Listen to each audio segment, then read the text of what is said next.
నమస్కారం నమస్కారం నమస్కారం. వద్దండి, నాకు కాళ్ళ దండం పెట్టదు ప్లీజ్. ఏటి అవక్కయ్యారా? సీతాలు ఉండాల్సిన చోటులో నేనున్నానేంటా అనేగా మీ డౌట్. ఇవాళ కోతంత వెరైటీగా నేను ఎక్కడుంటాను, సీతాలు బయట నుంచి మాట్లాడుతుంది. ఇంతకీ నేను చెప్పొచ్చేది ఏంటంటే, వాడల బళ్ళు అవ్వచ్చు, బళ్ళు వాడలవచ్చు అనే సామెత మీకు తెలిసే ఉంటుంది కదా. నాకు తెలీదమ్మా. ఇప్పుడు ఇది నేను ఎందుకు చెప్తున్నానంటే, తెలంగాణలో ఇప్పుడు రాజకీయ నాయకుల పరిస్థితి కూడా అట్టాగే ఉంది. 2 రాష్ట్రాలు ఏర్పడ్డాక తెలంగాణకి మొదటి ముఖ్యమంత్రిగా ఏకంగా 10 ఏళ్ళు రాష్ట్రాలను ఏలిన కేసీఆర్ సార్ ఓడిపోవడం ఏంటి, అనుకోకుండా రేవంత్ రెడ్డి ముఖ్యమంత్రి అయిపోవడం ఏంటి? అవునా, నిజమా? ఏంటో ఎప్పుడు ఏం జరుగుద్దో ఎవరూ చెప్పలేరండి బాబు. దీని గురించి ఓ పాలు సీతాలతో మాట్లాడదాం రండి. సీతాలు సీతాలు ఏం చేస్తుందో ఏంటో.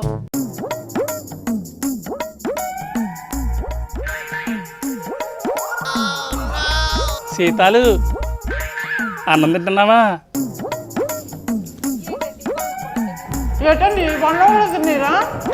అబ్బే తినమ్మా తిను.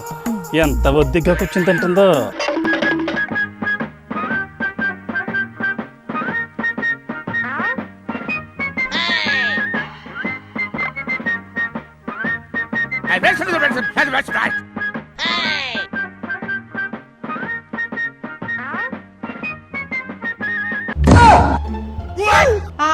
ఇప్పుడు చెప్పండి రాజుగారు, కరెక్ట్ గా నేను తినేటప్పుడే పిలుస్తారేంటి మీరు? ఈ టైంలో తింటామని నాకేం తెలుసు. ఇప్పుడు టైం ఎంత అయింది? 3 అయింది. అదా, అప్పుడెప్పుడు 12 గంటలకు తిన్నానండి. ఇప్పుడు మళ్ళీ ఆకలిందని మళ్ళీ తిన్నాను. ఏటమ్మా ఆకలైందని గంటకే తింటున్నావా? ఇట్టాగైతే గుమ్మం పట్టవింకా.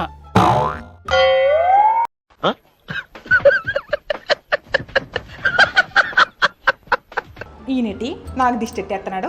రాజుగారు, గుమ్మం పట్టపోతే గుమ్మం తీయించేస్తాను కానీ నా తిండి మాత్రం కట్టేది లేదు. నా తిండి సంగతి అట్ట ఉంచండి కానీ ఇంతకీ విషయం ఏంటి చెప్పండి. బాబోయ్, నువ్వేటో నీ తిండేటో నాకెందుకు వచ్చిందమ్మా. సర్లే గాని తెలంగాణలో రాజకీయ పార్టీల సంగతులు ఏమైనా నీకు తెలిసేమో అని పిలిచాను. అబ్బో, అడక్కడక్క తెలంగాణ రాజకీయాల కోసమే అడిగారా? మిగతా పార్టీల సంగతి ఎట్టా ఉన్నా బీఆర్ఎస్ కి కాంగ్రెస్ కి మధ్య పచ్చగడ్డెత్తే బొగ్గుమంటుందంట. ఇంతకీ నువ్వే పార్టీ వైపు మాట్లాడుతున్నావు?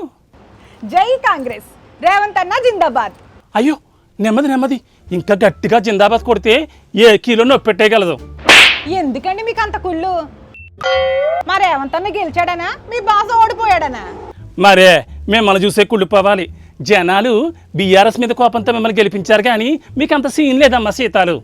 ఓహో అట్టాగా, సరే మీరన్నదే నిజమని ఒప్పుకుంటాను. అంటే మీ పార్టీ మీద జనాలకి కోపం ఉందని ఒప్పుకున్నట్టే కదా. ఇప్పుడు మీ నోటితో మీరే చెప్పారండి రాజుగారు. బాగా దొరికేసానే.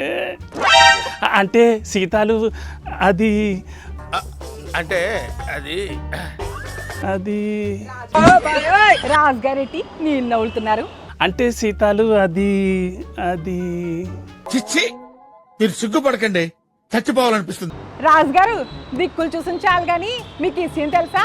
మీ గులాబీ బాసు వచ్చే ఎన్నికలకి ఇప్పుడు కాడి నుంచే కార్యకర్తల్ని సిద్ధం చేస్తున్నాడంట. అంతేకాదండి, మొన్న తెలంగాణ భవన్ లో జరిగిన మీటింగ్ లో కేటీఆర్ సార్ ఏం చెప్పాడో తెలుసా? గత 10 ఏళ్లలో జరిగిన అభివృద్ధిని నామరూపం లేకుండా చేసేద్దామని కాంగ్రెస్ పార్టీ చూస్తుందంట. అందుకని ఇప్పుడు కేసీఆర్ సార్ గెలవడం చారిత్రాత్మక అవసరం అంటున్నాడు కేటీఆర్ సార్. రాబోయే ఎన్నికల్లో మనం గెలవడం అనేది మన కోసం కాదు, నిజంగా కూడా చెప్తున్నా. తెలంగాణ సమాజానికి మళ్ళీ తిరిగి కేసీఆర్ గారిని ముఖ్యమంత్రి చేసుకోవడం అనేది ఒక చారిత్రక అవసరం. మళ్ళొక్కసారి జరిగిన ఈ నష్టాన్ని పూడ్చుకునే బాధ్యత తప్పకుండా తెలంగాణ సమాజం మీద, మనందరి మీద కూడా ఉన్నది. కేటీఆర్ సార్ చెప్పింది నిజమే కదా సీతాలు. మీ రేవంత్ అన్న ఇంటింటికి గ్యారంటీ కార్డులు ఇచ్చి మరి ఈ శాతం జనాలు నమ్మించి అధికారంలోకి వచ్చాడు. తీరా ఇప్పుడు చూస్తే ఏరు దాటాక తెప్ప తగిలేసినట్లు ఇచ్చిన హామీలన్నీ గాలికి వదిలేశాడు. పైగా అభివృద్ధి చేయకపోగా కేసీఆర్ ఆనవాళ్ళని చెరిపేయాలని చూస్తున్నాడు. అంతెందుకు ఆఖరికి తెలంగాణ తల్లి విగ్రహం కూడా మార్చేశాడు. మరే పాత కోళ్ళకి కొత్త రంగేసినట్టు కాదు, మా అభివృద్ధి ఇట్టాగే ఉంటది. ఆనవాళ్ళు సరిపోయడానికి ఏముంది అక్కడ? సొమ్ము ఒకటిది సోకొకటిది అన్నట్టు ఎవరో వేసిన పునాదికి మీరు శంకుస్థాపన చేసినంత ఈజీ కాదు. మా రేవంత్ అన్న రూటే వేరు. ఇంకా హామీలు అంటారా, ఒక్కొక్కటి చేసుకుంటూ వస్తున్నారు కదా, కొంచెం టైం పడుతుంది. అదే అందుకేనా మీ రేవంత్ అన్న 10 ఏళ్ల పాటు సీఎం కుర్చీ నాదే అంటున్నాడు. అంటే హామీలన్నీ గోవిందా గోవిందా. మీరు పూర్తిగా తెలుసుకోకుండా మాట్లాడకండి రాజుగారు. బొత్తిగా ఏమి సీనియర్ మాట్లాడతారేటి? ఉచిత బస్సు పథకం అమలు చేశారా? 500 రూపాయలకే గ్యాస్ ఇస్తున్నారా? ఇంకా ఇంకా ఆగమ్మా ఆగు, మీ పథకాలు ఏంటో అవి ఎంత బాగా అమలయ్యాయో జనాలకి మా బాగా తెలుసులే. అవునండి, జనాలకు అన్ని బాగా తెలుసు, మనం ఏం చెప్పక్కర్లేదు. ఈ 5 ఏళ్ళు చూస్తారు, మళ్ళీ మాకే ఓటేస్తారు. వేస్తారు అది చూద్దాం. అయినా ఆలు లేదు సూలు లేదు, కొడుకు పేరు సామలింగం అన్నట్టు ఎప్పుడు వచ్చి ఎన్నికల గురించి ఇప్పుడు ఎందుకు మనకి రచ్చా? అవునండి రాజుగారు, మీతో వాదించి నాకు మళ్ళీ ఆకలేస్తుంది. మళ్ళీ అన్నం వండుకోవాలి. వామ్మో, మళ్ళీ ఆకలా సీతాలు, అది కడుపా లేక సిరువా? ఊరుకోండి రాజుగారు, మనిషి నాకు ఆకలేదా అటు దిష్టి పెట్టకండి. అయినా మీ సొమ్ము ఏమైనా పెడుతున్నారా? నేను వెళ్ళొస్తానండి బాబు, ఎప్పుడు నా తిండి మీద కళ్ళు.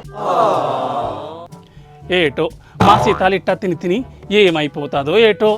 సీతాలు వెళ్ళిపోయింది కదా, ఇక నేను కూడా వెళ్ళొస్తానండి. నమస్కారం అండి.